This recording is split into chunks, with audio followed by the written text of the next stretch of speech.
Hello and welcome to our third session of Laws of Teshuva. We are recording here at Virtual Temple Beth Israel, and it's good to be with you all. In the interests of making sure we do some good processing, I'm gonna actually backload that a little bit more. There's some things I want to say. I'm gonna get us started saying them. We're going to go into small groups. We're going to come out of small groups. I'm going to say a few more things. We're going to go into small groups again. And then we are going to do a lot of closing processing. So that's my agenda for the night, so you know where we're going. I'm going to mute Jody. There we go. And so I want to start just by talking a little bit about shame, because there was a really good question that came up in our last session about how do we deal with the shame, how do we deal with the guilt. And I don't know if everybody who is here tonight got around to listening to the podcast by Brené Brown, which I found very powerful. And I know some of you are very familiar with her work. That was actually the first time I'd listened to her. And so she distinguishes between what she refers to as shame and guilt. And I find that language a little bit confusing, to be honest. In my mind, those two items are connotatively very similar. But the difference that I find really valuable is the idea of shame as the feeling of smallness and self-loathing that we experience when we have done wrong, or someone is making us feel like we've done wrong and we feel like we can't do any better, or someone is making us feel like we can't do any better, like we are essentially bad and incapable of doing better. Guilt is the feeling that we experience of cognitive dissonance and anger with ourselves when we have done wrong, or someone is making us feel that we have done wrong, and we know that we could and should do better. And this is a really important distinction, because shame pushes us into the narrative of badness. I am bad. There's no point in trying to do better.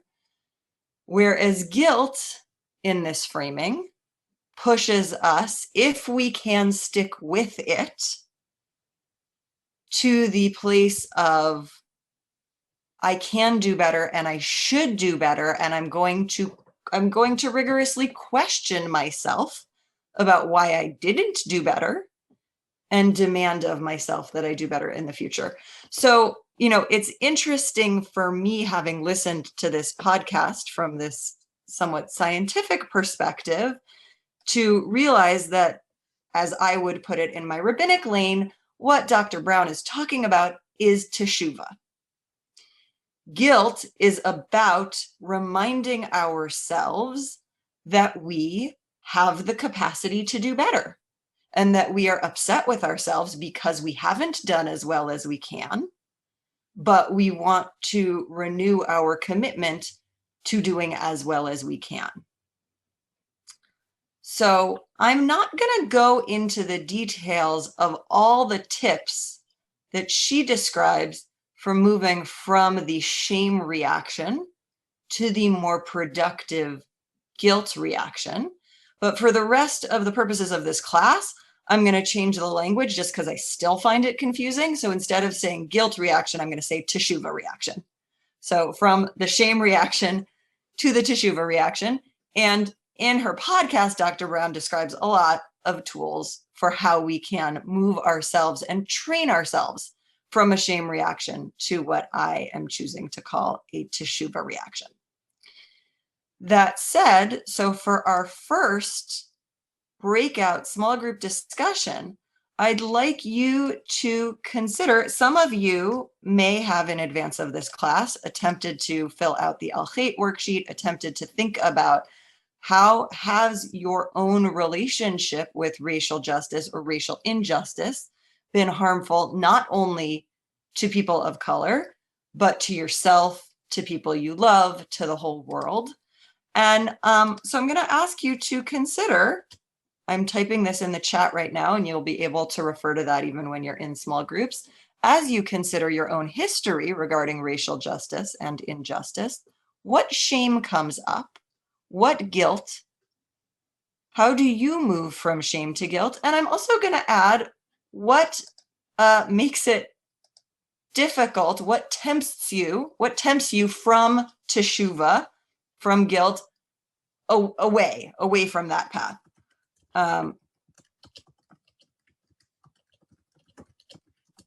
So we're going to take 15 minutes for you to discuss these questions in groups of 3.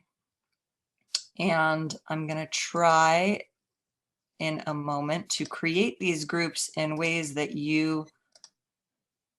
we mostly will have 3 people in each room. Let me work on that.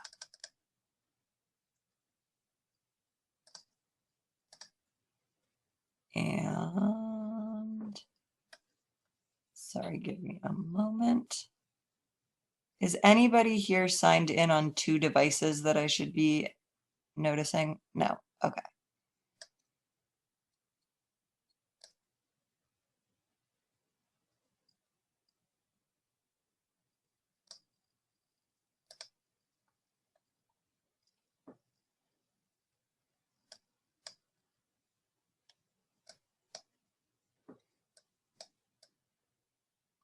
Excuse me, I just need to.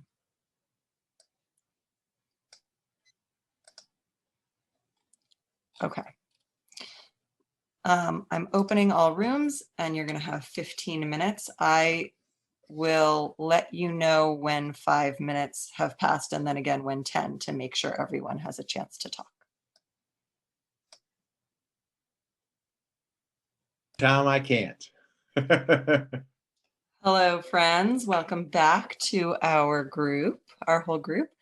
I'm going to invite us to take a minute, literally, and just do a little bit of journaling or jotting what has come up for you in this time in your group, and what do you want to take with you and remember.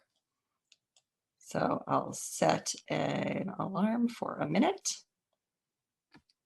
just for making those notes, and then we'll move forward. And we are back. Thank you. So I wanted that first session to be an opportunity just to do a little bit of self-reflection with some witnessing. Before we go into our second session, I want to kind of give an overview of what we're getting to. So I gave folks some homework of answering a few questions about what you're doing for racial justice, what you aspire to be doing for racial justice, and what you are aware has been spoken about that could be done for racial justice, but you don't even aspire to do.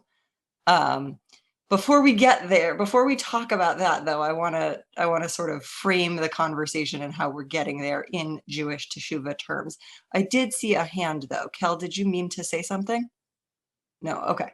I saw you go like this, but may have just been stretching.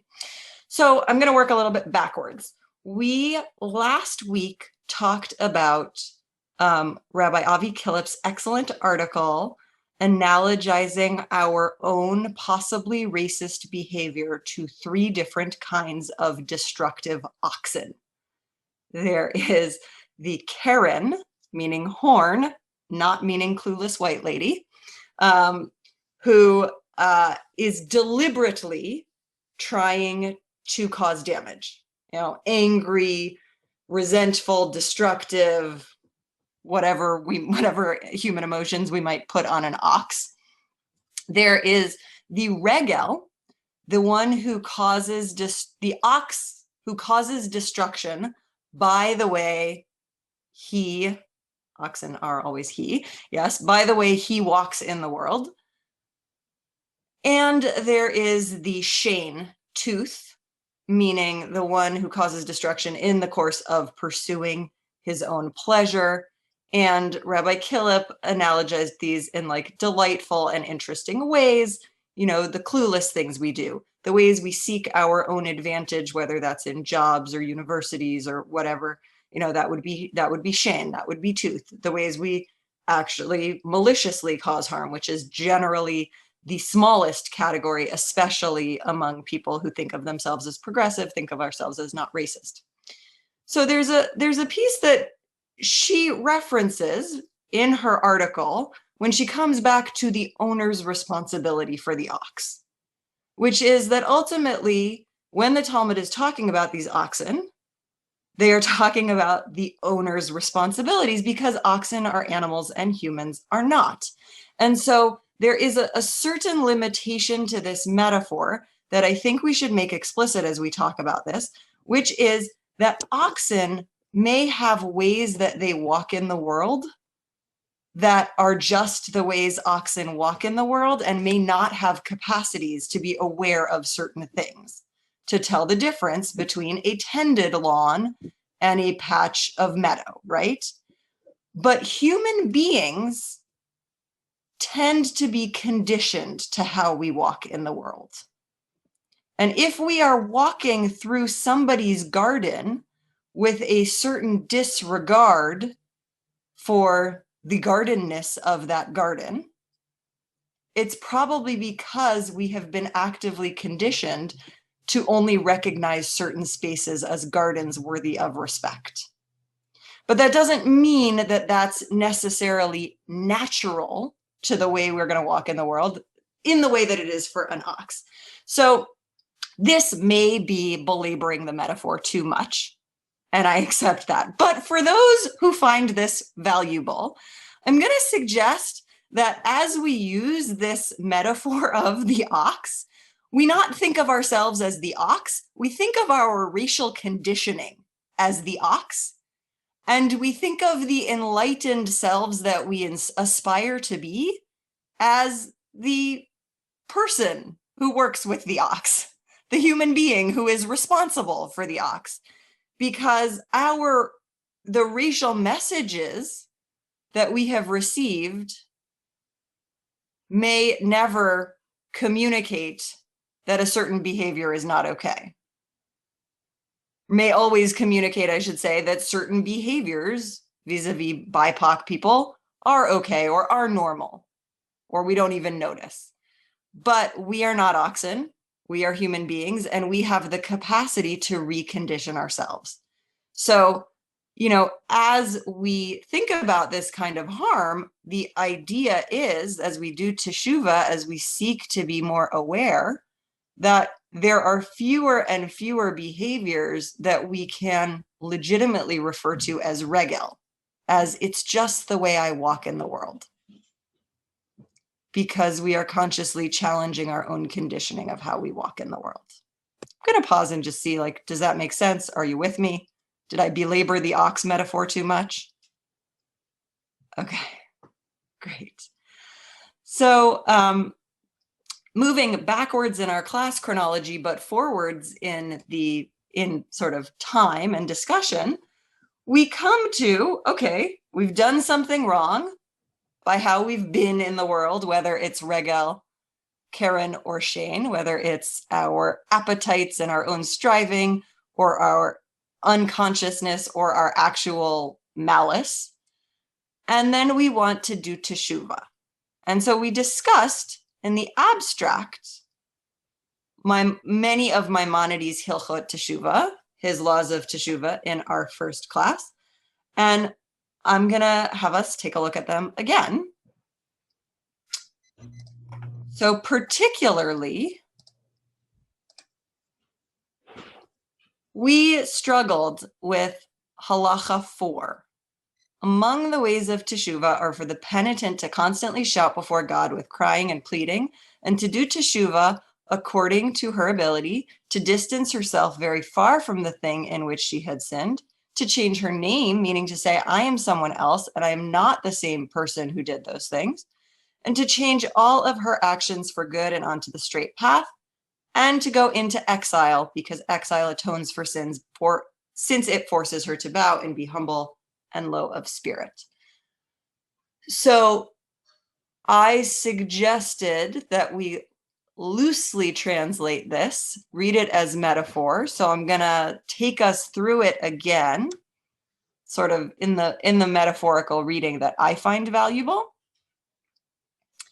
Among the ways of Teshuva are for the penitent to make a practice of internally checking in and embracing the guilt and bringing to light the shame, to give monetarily towards justice to the best of her ability,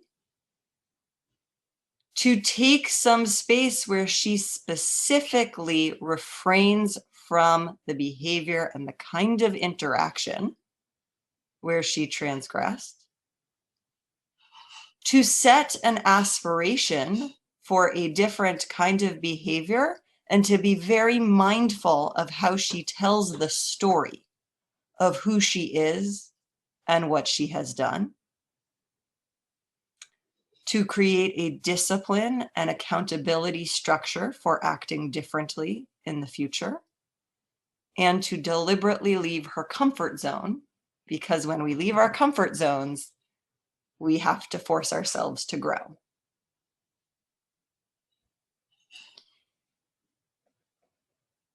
And then Maimonides, he starts with this definition, and then halacha 4 and all these other halachot were his steps for how we get there, tells us what is complete teshuva when a person has the opportunity to commit the same sin and he possesses the ability to do it, but he separates himself from that sin and does not do it because of regret and not out of fear or lack of capacity. As we discussed 2 weeks ago, the Rambam Maimonides is speaking, sort of imagining sins, transgressions of a sexual nature when he's talking, but this definition of teshuva is a really good definition for the purposes of racial justice, because white privileged people will constantly find ourselves in these same scenarios where we can commit the same transgressions, both of omission and of commission that we have in the past, right? So white silence, not speaking up in the face of injustice, is a transgression for these purposes, and we will find ourselves with the same opportunities to be silent that we have found ourselves with in the past. So we are aspiring towards the Rambam's definition of teshuva, which is, really becoming a transformed person who is capable of behaving differently in a situation that we have encountered before. So it's been 2 weeks since we looked at these Hilchot Teshuva, and you've had a lot of journaling. We've had a lot of other things that we've read since then. I'm curious if anything new comes up as I am talking about them that anyone wants to name quickly.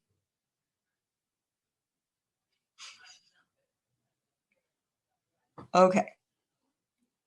In that case, we will move on. I wanted you to keep those things in mind as the framing, as the underpinning of our discussion as we go into the what do we do about it question. And I know folks really wanted to focus on that. And I think, and so we're going to get to focusing on that now in small groups. I think it's going to be new groups of 3, but instead of having a couple groups of just 2, I'll make fewer groups and there will be one group of 4. And I'm going to give you a longer time. I'm going to give you 25 minutes. So in groups of 3, that means each person can focus about 8 minutes, but I would suggest that in this case, you don't necessarily have one person talk for 8 minutes and one person and then another and then another. I'm going to remind you of the questions I asked you to think about in advance, and I'm adding one more. I do want you in your small groups to make sure that each person gets a chance to share. And be honest about the ways you differ from each other. Feel free to gently and lovingly challenge each other without shaming. We are all on this journey. And as I said in the last session, please refrain from attempting to reassure each other as well. Let's let each other's discomforts, guilts, sit in the container we create together. So the questions you are discussing, which I have put in the chat, are: what are you already doing to work for racial justice? This is not what can you do. This is what are you already doing? And just by answering that question in small groups, you're probably going to hear ideas that you hadn't considered and that you think, oh, I could do that. What is the thing, or are the things that you've told yourself you know you should be doing, you know you can be doing, but you just haven't crossed the threshold to do those yet? What is the barrier to doing that? If you get to that conversation, that will be very juicy, and you can talk about maybe the accountability structures that would be helpful for you taking the next step. If you just focus on those two questions and you get into a really juicy conversation about those two questions, it will be enough. You don't need to, like, if you're getting into a juicy conversation about that, you don't need to push yourself and rush yourself to go further. But if those are fairly simple questions, get into the yet more difficult question about what are racial justice actions that you have heard about, you've heard people call for, but you've thought, that's ridiculous. I'm not going to do that. You haven't even considered it. And this is a space where people will hold that with some compassion and no shaming and maybe some challenge. And then if you get to this, how do these relate to the concepts and pathways to Teshuva that we've studied? So again, I'm going to give you 25 minutes, and then I do want to make sure we have some debriefing time.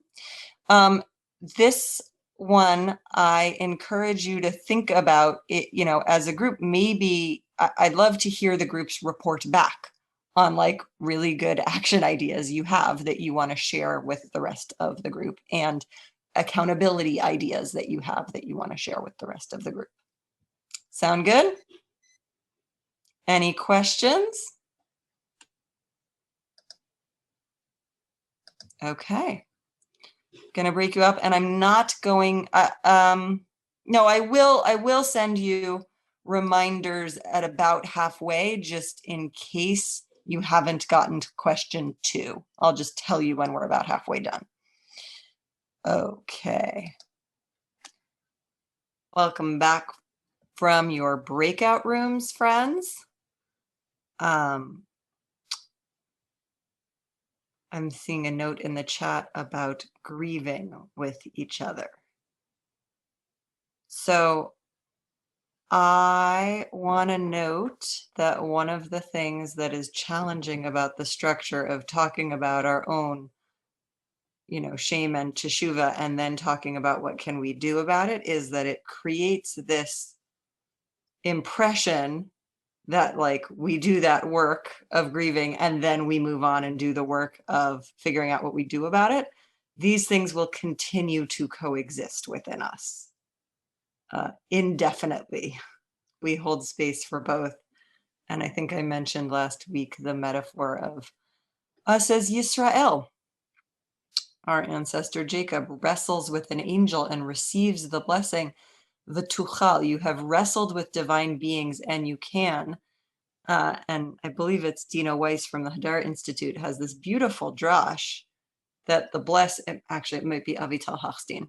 One of them has this beautiful drash that that the blessing is not that you have overcome that which you wrestled with. The blessing is that you are able to wrestle and that you will continue to be able to do the wrestling. So may we do the wrestling. And in that spirit, I invite people to unmute, take turns unmuting and reporting back from your groups on the ideas that you think we should know about. And then we're going to pause and report back on process. But I know people want to be hearing ideas, so let's do that first.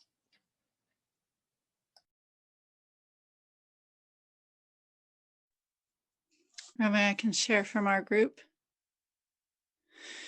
One of the things that we talked about was if you have an outward facing presence, like a website, having a clear diversity statement for the public to see, whether that's, general inclusion or specifically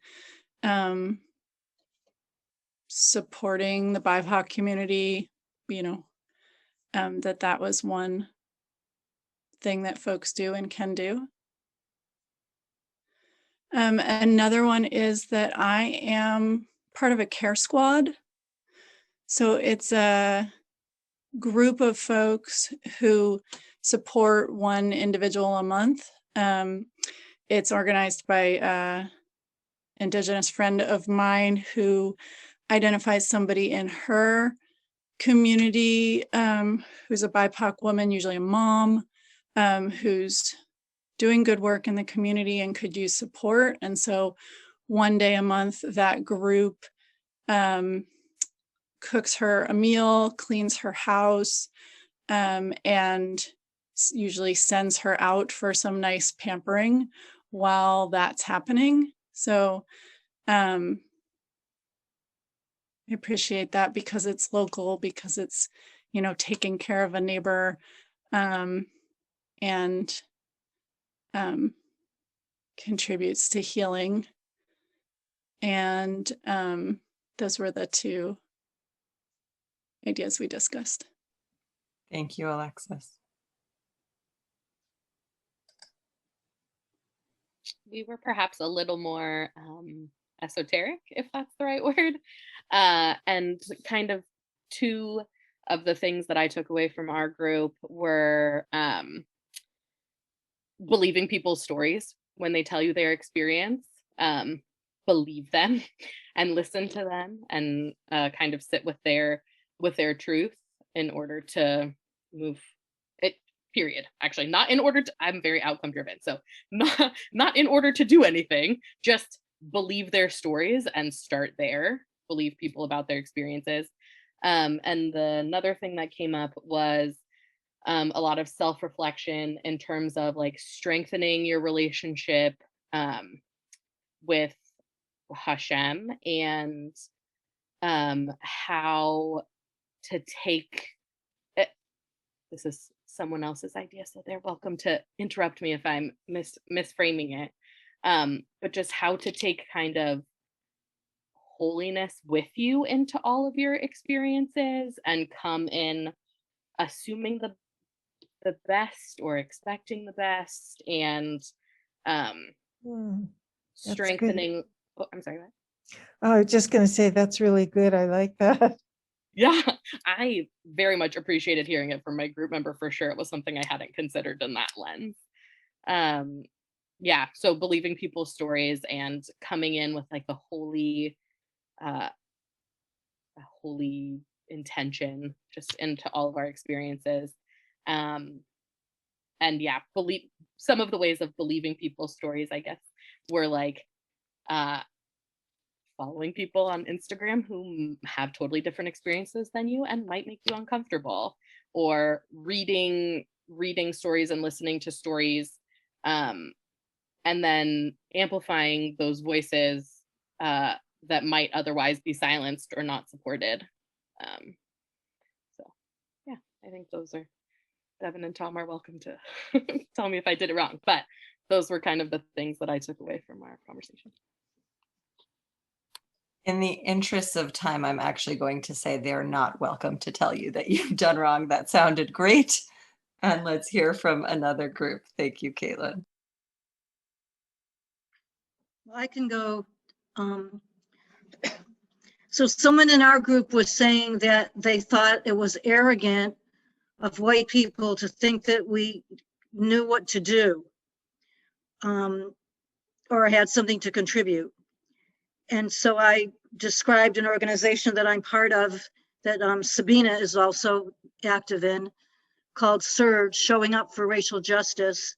And it is a group that mostly is for white people to mobilize together and educate each other and take action. But we have what's called accountability groups, meaning forming relationships with organizations of BIPOC people, both locally organizations and at the national level. The national leadership consults regularly with the leadership of organizations of people of color. So, and that there's a lot that we can do to educate each other by listening to the voices of BIPOC, by, reading, going to trainings, tuning into podcasts, developing friendships and relationships. And then there's some people of color who actually are giving trainings to white people on how to talk to other white people who might be resistant to the idea of believing that there's such a thing as systemic racism, et cetera, et cetera. Sabina, do you want to add anything about SURGE? You're muted. What I would say is it's very much a group about calling you in rather than calling you out. It's very much not shame-based. It's very much about helping us understand the soup that we're in, which is the white, the systemic supremacist system that we're all cooked in. And there's lots of different committees. There's a whole range of things that people can do, but I don't want to take over this meeting. So I invite you to contact me or Ellen or directly to SURGE. And the Eugene Springfield chapter of SURGE has a very active presence. You can Google SURGE Eugene Springfield and you'll find it. Ellen, was there more you wanted to say about that? No. Okay. Thank you for sharing. Would anyone else like to report back?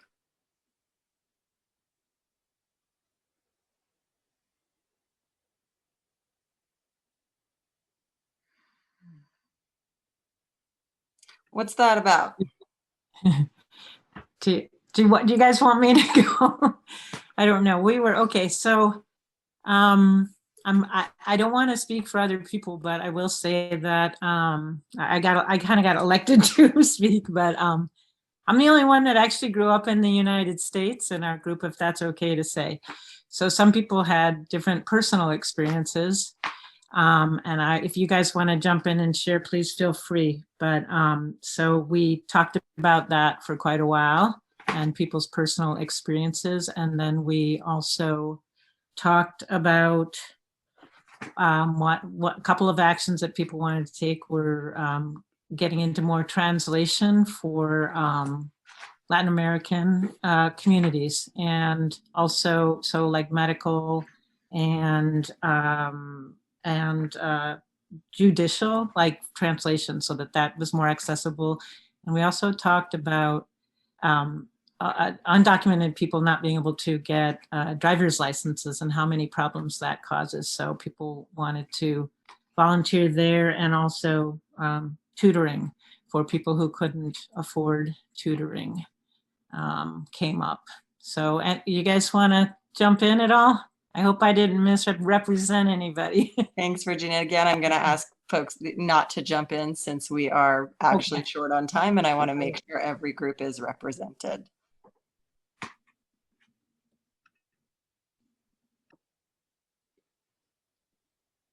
I can speak up for my group if they're all good with me being the spokesperson. I think one thing that we were just all really happy to come together and have a space to work on all of this together and support each other. And I think just getting more comfortable about talking about racial justice and racism together as Jews. And then some of the ideas that we had was definitely doing more letter writing. And we also had a really interesting discussion about just reconciling with the history of Oregon and its racist history. And we didn't have a solution for that, but we just felt like there needed to be some way that that we as Oregonians and Eugenians or whatever, that we figure out how to understand our history and to do something about that.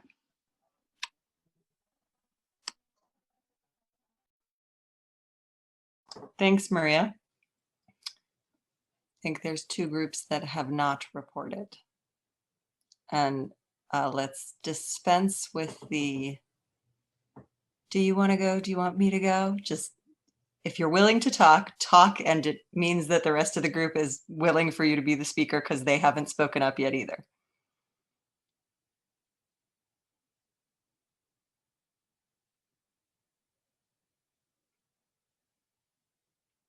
Okay, there is some wisdom that is not going to be shared, and I'm a little sad about that. All right, I can try to talk a little bit about what our group talked about. One idea that we kind of came up with together, or we're talking about, that I thought was kind of neat, was possibly getting involved with the local chapter of the NAACP, and they apparently do a lot of youth programming, and we were wondering if maybe there could even potentially be a group from TBI that might be interested in getting involved with that. And just sort of as a group, a lot of us are in transition and trying to find new and different ways to plug in. So we were just sort of brainstorming, and we talked about more than that, but that was the one that I wanted to mention. Thanks, Jess.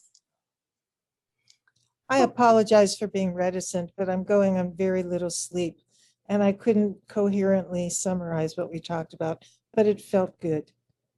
I'm glad it felt good. Thank you, Ava. And I believe Ava is joining us from a different time zone. So Yes. and later for her than for the rest of us. So appreciate your presence. Thank you. I'll add another just quick one, which is the Environmental Racism Committee that works with our local Beyond Toxics, is always looking for volunteers. And just to add, the NAACP Act So is a really active, wonderful program for our local youth. And they're always looking for mentors and support. Thank you, Sabina. Okay, friends, we are nearing the end of our time, and I know people are fading. I suspect that this exercise, oh, that's my sign that it's supposed to end. I suspect that this exercise was both inspiring and frustrating. And I wonder, I observe that it is very easy to get off the track of what am I doing to work to address racism? What do I feel I should be doing? And to be asking questions like, well, is it even my work to do? Or are my own intersectional identities ones that need so much advocacy that I don't have time to address racism? And these are real questions. And I think this kind of space is the right space to work through questions like this so that we can get to doing the work. So I am going to officially close our recording in a moment, and folks who want to say goodnight can say goodnight. I will send a follow-up email with resources.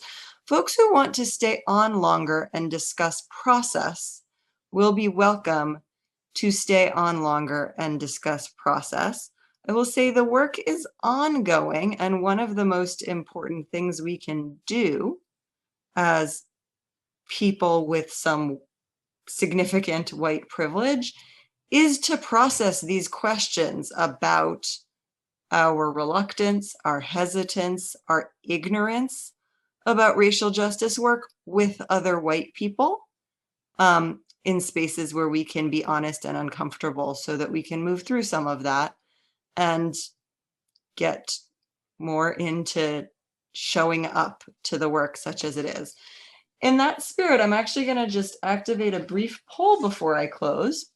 I've been participating in a group that is working through Layla Saad's Me and White Supremacy workbook. It is a 28-day challenge where we work through some of the issues that just came up and many others. So our relationship with, worrying about getting it wrong and how that prevents us from showing up for the work. Worrying about what others will think of us, thinking that we are exceptional because we are not racist. It's been an excellent challenge. And as I have done it in a mixed religious group, I have found that a lot comes up for me around my Judaism specifically, and that confusing intersectional identity. So my colleague in Seattle, Rabbi David Bassier, and I are exploring the possibility of co-facilitating a group devoted to this work over 9 weeks around the counting of the Omer period from Passover to Shavuot. And so I'm going to just put up a poll and I ask you to answer it honestly about whether you would be interested in committing to such a group. It would be the kind of thing where you clear your schedule and come to every session, if you would do it. And I'm just interested to see if we have the interest in making something like this happen. If you did this in the summer, I would do it, but for now I'm going to have to put no's in. That's fine. And, I would actually, we can talk more, Ava, but I would probably want to refer you specifically to a local community that you could work with that would help be an accountability structure for you doing the work where you are. Okay.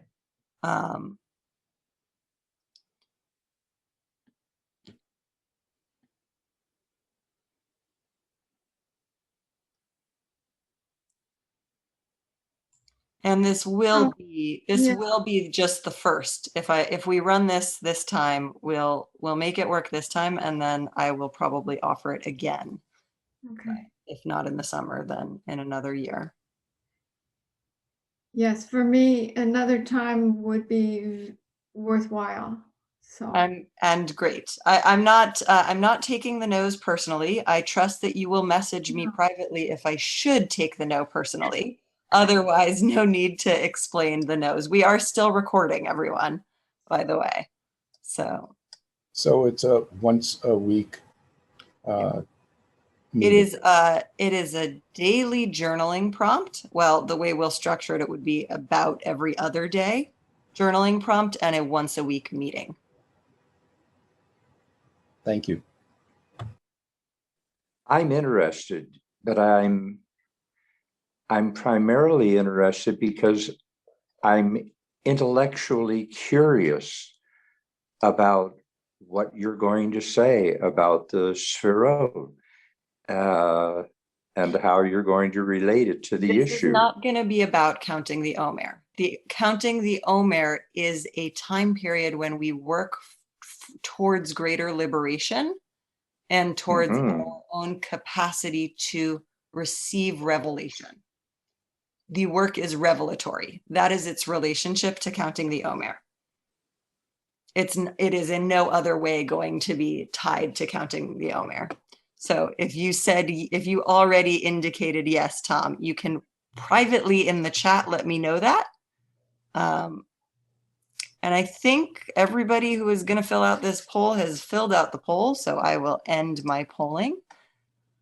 And I want to just close with this blessing of remembering that the point of Teshuva is that we human beings are filled with possibility, that we do not get to wallow in shame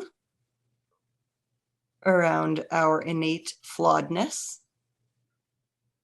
but that we remind ourselves that there is a path and we are capable of walking it, and we are capable of refining it, even when it is a very hard path to find, even when we stray from it, even when there is just constant distraction. And so we may move slowly, but with the help of accountability, with practices, with the help of discipline, with the help of community, we can walk that path. And it is a path. It's not a destination. So I bless you all that you walk the path and figure out ways to commit to it and recommit to it.